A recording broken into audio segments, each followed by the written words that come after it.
Welcome back. இன்னைக்கு நம்ம வீடியோல பார்க்க போறது ஒரு வித்தியாசமான ஸ்வீட் ரெசிபிங்க. தம்ப்நெயில் பார்க்கும்போதே உங்களுக்கு தெரிஞ்சிருக்கும், ஒரு வெரைட்டியான ஒரு ரெசிபி தான் இன்னைக்கு நான் உங்களுக்கு செஞ்சு காமிக்க போறேன்னு. ஆமாங்க, இன்னைக்கு நம்ம பார்க்க போறது ஒரு ஸ்வீட் ரெசிபி, அதுவும் பம்ப்கின், எல்லோ பம்ப்கின் யூஸ் பண்ணி ஒரு சூப்பரான, அதே சமயம் ரொம்பவே சிம்பிளா செய்யக்கூடிய ஒரு ஸ்வீட் ரெசிபி தான் இன்னைக்கு நம்ம வீடியோல நான் உங்களுக்கு செஞ்சு காமிக்க போறது. ஸோ வீடியோவை ஸ்கிப் பண்ணாமல் எண்டு வரைக்கும் ஃபுல்லாக பாருங்கள். அதே போல் நம்ம ஹெல்த்தி மீல்ஸ் தமிழ் சேனலில் நீங்கள் இது வரைக்கும் சப்ஸ்கிரைப் பண்ணல அப்படின்னாலோ, இல்லை நீங்கள் இப்போ தான் புதுசாக நம்ம சேனலில் பார்க்குறதா இருந்தாலோ, ப்ளீஸ் கீழே இருக்கிற சப்ஸ்கிரைப் பட்டனை கிளிக் பண்ணி சப்போர்ட் பண்ணுங்கள். கூடவே இருக்கிற பெல் பட்டனும் ப்ரெஸ் பண்ணி ஆல்ரெடி ஆப்ஷனும் செலக்ட் பண்ணும்போது நம்ம சேனலில் வர அப்கமிங் வீடியோஸ் உங்களுக்கு உடனே நோட்டிஃபிகேஷனில் வரும். இப்போ நம்ம ரொம்பவே வெரைட்டியான பம்ப்கின் ஸ்வீட் எப்படி செய்யலான்னு பார்க்கலாங்க. ஸ்வீட் செய்யறதுக்காக நான் இங்கே மஞ்சள் பூசணிக்காய் எடுத்துருக்கேங்க. இதை ஃபுல்லாகவே நான் யூஸ் பண்ண போகிறது கிடையாது, இதில் பாதி மட்டும்தான் எடுத்துக்க போகிறேன். இதை தோலெல்லாம் ரிமூவ் பண்ணி க்ளீன் பண்ணி எடுத்துகிட்டு வந்து காமிக்கிறேன்.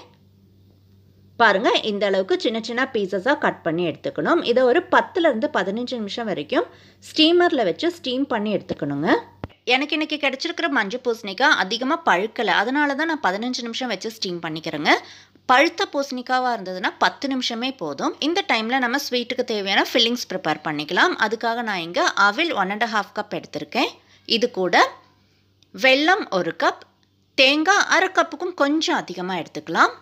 ஃப்ரெஷ்ஷாக துருவின தேங்காவாக இருந்தால் ஸ்வீட்டுக்கு ரொம்ப நல்லா இருக்குங்க. இதில் 1/4 ஸ்பூன் பொடிச்ச ஏலக்காய் தூள் போட்டிருக்கேன். கூடவே 4லேருந்து 5 சின்ன பழம், நல்லா பழுத்த இந்த மாதிரி சின்ன பழம் எடுத்துக்கலாங்க. இதை நான் இதை போல் சின்ன சின்ன பீசஸாக கட் பண்ணி எடுத்திருக்கேன். அதையும் போட்டு கொஞ்சமாக 1லேருந்து 2 ஸ்பூன் அளவுக்கு தண்ணி ஊற்றி நல்லா மிக்ஸ் பண்ணி எடுத்துக்கலாம். ஸ்பூனை வச்சோ கையை வச்சோ நல்லா மிக்ஸ் பண்ணி எடுத்துக்கணுங்க. பழம்லாம் நல்லா உடஞ்சி வரணும், அந்த அளவுக்கு மிக்ஸ் பண்ணிக்கணும். பாருங்கள், நல்லா பழம்லாம் உடஞ்சி மிக்ஸ் ஆகிருக்கு. இதில் கேஷ்நட்டும் கிஸ்மிஸும் ஃப்ரை பண்ணி போட்டால் நல்லா இருக்குங்க. அதுக்காக ஒரு கடாயில் 2 டீஸ்பூன் நெய் ஊற்றி அதில் கேஷ்நட் இதே போல் கொஞ்சம் க்ரஷ் பண்ணி போட்டிருக்கேன். கேஷ்நட் ஓரளவுக்கு கோல்டன் ப்ரௌன் ஆன பிறகு ஒரு 10 நம்பர் கிஸ்மிஸும் போட்டு நல்லா இதே போல் பொரிஞ்சு வந்த பிறகு நம்ம ப்ரிப்பேர் பண்ணி வச்சுருக்கிற அவில் ஃபில்லிங்கில் போட்டுடலாம். கேஷ்நட் கிஸ்மிஸ் நம்ம நெய்யில் ஃப்ரை பண்ணி போடுறது கம்ப்ளீட்டாக ஆப்ஷனல் தாங்க. இது வேண்டாம் அப்படின்னா கம்ப்ளீட்டாக நீங்கள் இந்த ஸ்டேஜை அவாய்ட் பண்ணிக்கலாம். அடுத்ததாக ஒரு மிக்ஸி ஜாரில் நம்ம ஸ்டீம் பண்ணி வச்சுருக்கிற மஞ்சள் பூசணிக்காவை நல்லா ரூம் டெம்பரேச்சருக்கு வந்த பிறகு மிக்ஸி ஜாரில் போட்டு நல்லா பேஸ்ட்டாக அரைச்சி எடுத்துக்கணுங்க. இதே போல் எல்லா மஞ்சள் பூசணிக்காவையும் மிக்ஸி ஜாரில் போட்டு மூடி போட்டு நல்லா பேஸ்ட்டாக அரைச்சிட்டு வந்து நான் உங்களுக்கு காமிக்கிறேன். பாருங்கள், இந்த அளவுக்கு நல்லா பேஸ்ட்டாக அரைஞ்சிருக்கணும். இதில் 1 கப் அரிசி மாவு ஆட் பண்ணியிருக்கேன். இது கூட கலருக்காக கொஞ்சமாக கேசரி பவுடரும் ஆட் பண்ணியிருக்கேங்க. இதுவும் கம்ப்ளீட்டாக ஆப்ஷனல் தான், வேண்டாம் அப்படின்னா நீங்கள் தாராளமாக இந்த ஸ்டேஜை ஸ்கிப் பண்ணிக்கலாம். இதில் தண்ணி ஆட் பண்ணணும்னு அவசியம் கிடையாதுங்க. நம்ம மஞ்சள் பூசணிக்காயில் இருக்கிற தண்ணியிலேயே தான் நம்ம இதை குழச்சி எடுத்துக்க போகிறோம். இது கூட 2 டேபிள் ஸ்பூன் சுகரும் ஆட் பண்ணியிருக்கேன். இப்போ கையை வச்சு நல்லா சப்பாத்தி மாவு பதத்துக்கு குழச்சி எடுத்துக்கலாம்.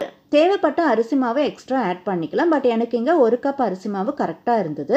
பாருங்கள், நல்லா சப்பாத்தி மாவு பதத்துக்கு குழச்சி எடுத்தாச்சு. நல்லா சாஃப்டாகவும் இருக்குங்க, இந்த அளவுக்கு நல்லா சாஃப்டாகவும் இருக்கணும். இப்போது இதில் கொஞ்சமாக ஒரு 1லேருந்து 2 ஸ்பூன் மட்டும் எண்ணெய் சேர்த்து நல்லா இதே போல் மிக்ஸ் பண்ணி எடுத்துக்கலாம். அடுத்ததாக நம்ம ப்ரிப்பேர் பண்ணி வச்சுருக்கிற அவில் ஃபில்லிங்கை சின்ன சின்ன உருண்டையாக எடுத்துக்கலாங்க. இதே போல் கையில் வச்சு சின்ன சின்ன உருண்டை பிடிச்சிக்கலாம். இதே போல் அவில் ஃபில்லிங் எல்லாத்தையுமே சின்ன சின்ன உருண்டையாக பிடிச்சு எடுத்து வச்சுருக்கேங்க. பாருங்கள், இந்த மாதிரி சின்ன சின்ன உருண்டையாக எடுத்துக்கணும்.